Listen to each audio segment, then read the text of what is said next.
បងប្អូនឈប់កក់នៅក្នុងទីក្រុងដ៏មមាញឹកអ៊ូអរសំឡេងក្ដុងក្ដាំងមកកក់នៅសុបិនបានក្បែរជើងភ្នំកំចាយនៅចិត្តទឹកឈូហើយចិត្តទីក្រុងកំពតប្រហែលតែ15នាទីបងប្អូនមើលក្នុងបន្ទប់បងប្អូនទេសភាពជុំវិញអូខៀវស្រងាត់ហ្មងបងប្អូនចាធ្វើឲ្យអារម្មណ៍យើងរីករាយណាស្រស់ថ្លាហើយយើងបដោតអារម្មណ៍ទៅលើការងារ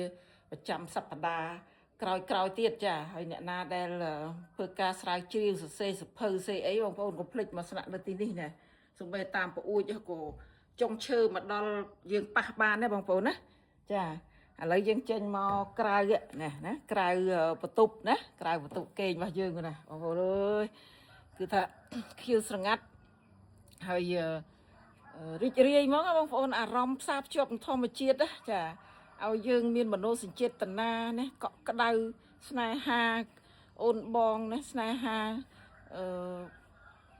នោះជាមួយធម្មជាតិនេះធម្មជាតិធ្វើអារម្មណ៍យើងព្យាបាលបងប្អូនធម្មជាតិព្យាបាលជំងឺផ្លូវចិត្តជំងឺផ្លូវកាយណាធ្វើឲ្យយើងផ្ដោតអារម្មណ៍នៅក្នុងការងាររបស់យើងបាន100%នៅមូលផ្កាអូការកងោកខ្ញុំនៅនេះខ្ញុំដាំកងោកប្រហែលជា30ដើមបងប្អូនអើយវាផ្កាប្រហែលជាង10ដើមហើយនិយាយពីថាថ្ងៃគឺថាអួតរៀងជាមួយនឹងធម្មជាតិណាចាវាធម្មជាតិនឹងវាធ្វើឲ្យយើងរីករាយខ្លាំងមែនតែនតែម្ដងមកដល់ទីនេះអត់ចង់ទៅណាវិញទេបងប្អូនអើយមើលចុះចាណោះមើលផ្កានៅទៀតផ្កាបោព្រឹកខ្ញុំដាំប៉ិនកូនដៃបងប្អូនចាប៉ិនកូនដៃប្តីខ្ញុំថាអូយបកែថែនៅណៃពីដើមផ្កាឡើងស្រោចបងប្អូននៅបើទៅខាងដំណាក់ចែចង់ទៅវិញកាន់តែចិត្តផ្កានេះបោព្រឹកនេះណាបងប្អូនចាមើលលេខ1មកចាហើយមើលនេះមើលក្នុងបន្ទប់នេះទុកមួយទៀតនៅក្នុងនេះបងប្អូនមើលថតពីក្រៅក៏ឃើញដែរធម្មជាតិវាចាំងផ្លាតទៅហ្មងណាបងប្អូនចាចាត្រឡប់មកណាធម្មជាតិវិញចាល្អខ្លាំងណាស់ចាហើយយើងមានវេរ៉ង់ដាធំក៏មើលណាបងប្អូនណានៅជាគ្រួសារគឺថាបាន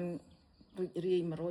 ហ្មងចាហ្នឹងខ្លាំងមែនតើចាឥឡូវយើងចុះទៅមើលបន្ទប់យើងក្រោមណាមានទៀត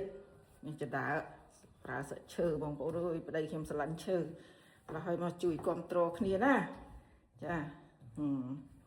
ចានេះគឺជាតុបាយបងប្អូនតុបាយសម្រាប់12នាក់នៅជាគ្រួសារមួយអេមបងប្អូនចក្រានបាយណាមានតាំងពីប្រដាប់ grill មានតាំងពីទូទឹកកកណាបងប្អូនចាគឺថាមកសពហ្មងចានឆ្នាំងអីមកកុំភ្លេបងប្អូនអើយ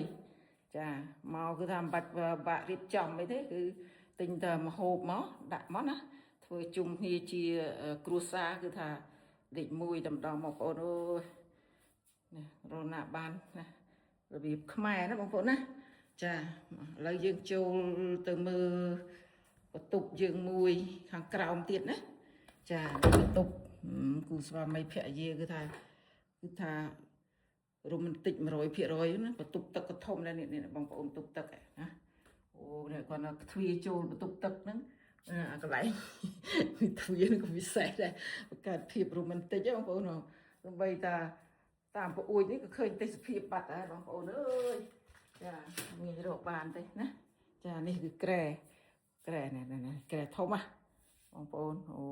100%ក្រែហ្នឹងក៏ឃើញទេសភាពដែរចាណាបងប្អូនណាទៅជុំវិញបងប្អូនអើយ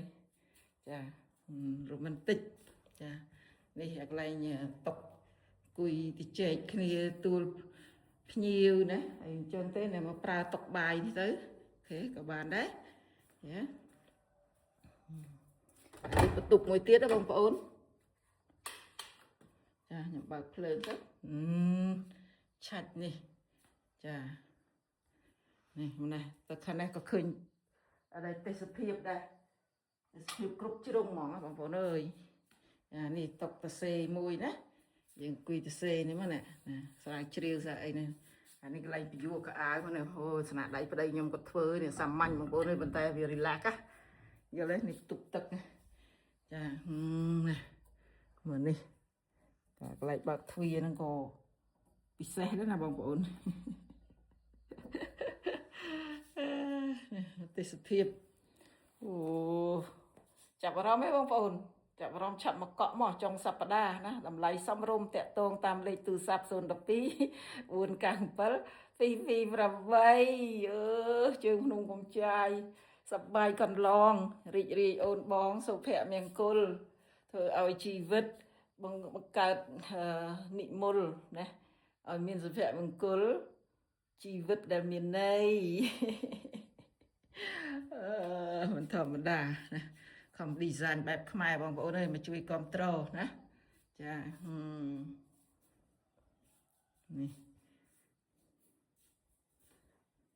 នេះមកចិនតាឡើងទៅលើហ្នឹងក៏នេះដែរបងប្អូនណាចាបន្ទប់ញ៉ាំអាហារបន្ទប់ញ៉ាំអាហារហើយមើលតុកកញូងបងប្អូនអើយស្នាដៃគំនិតលោកប្តីខ្ញុំខំប្រឹងធ្វើជួយគ្រប់គ្រងខ្មែរណាស្នាដៃខ្មែរផ្ទះខ្មែរនៅខេត្តកំពតជាប់ជើងភ្នំកំចាយចិត្តទឹកឈូប្រហែលជា 3-4 នាទីបងប្អូនចាយើងអាចទៅជិះខ្សែរ៉តក្បែរនឹងបានណាហើយជុំវិញសិទ្ធិការតរេនផ្ទះអដីក្នុងដំណាក់លោកម្ចាស់នៃរីសតសុបិនបានក៏មានចការតរេនប្រហែលជា20ដើមដែរកំពុងអផ្លែចាឥឡូវជ្រុះមួយម្ចាស់រើសញ៉ាំម្ដងចា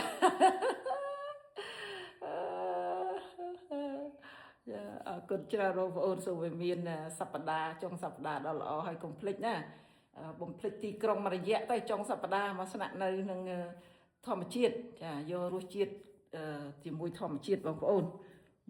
ពិសេសណាស់បងប្អូនហើយរកណាបានទេអរគុណសូមជម្រាបលាហើយសូមកុំភ្លេចមកកក់នៅដំណាក់សុបិនបាន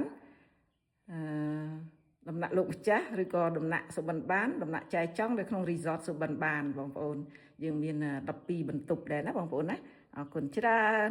ចាជម្រាបលា012 497 228កុំភ្លេចឲ្យលេខទូរស័ព្ទដើម្បីតាក់ទងเนาะចាខលមកពេលណាក៏បានដែរជម្រាបលាអរគុណច្រើន